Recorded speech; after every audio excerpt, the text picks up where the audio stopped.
Другим темам. Бросали венки в воду, прыгали через костры, гадали на травах и цветах. О том, как в Колыване песнями, танцами и обрядами встретили ночь на Ивана Купалу, расскажет Яна Зенченко.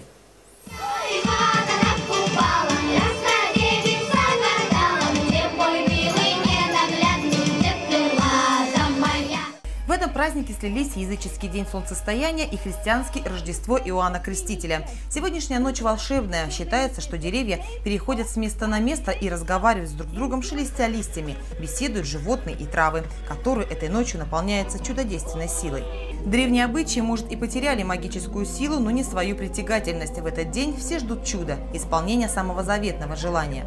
Я ходил ночью в лес один, потому что с друзьями не пойдешь, скажешь, ну, наверное, что-то у парня с головой. А один ходил и искал папоротник. Ну, честно говоря, не нашел. Но я думаю, он точно растет где-то цветет. Цветущий папоротник уже редко кто ищет. Легенда о нем так и осталась легендой. Желание сейчас загадывают другим способом.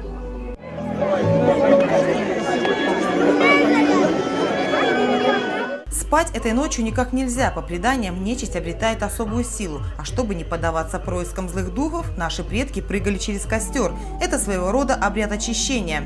А еще есть поверье, что купальская вода и роса избавляет от всех недугов. Одними гаданиями и обрядами праздник не ограничивается. Пестрые хороводы, танцы, песни. В общем, веселятся кто как может.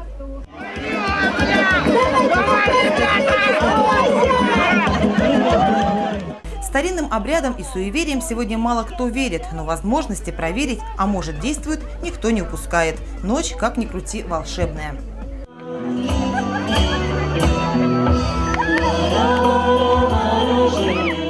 Древние славяне знали это время наивысшего могущества природы и старались зарядиться ее великой силой на целый год. Хорошо, что мудрость предков и сегодня помогает людям укреплять дух, а потому попавшие на праздник хоть раз возвращаются сюда снова и снова. Яна Зенченко, Игорь Попрыга, новости ОТС.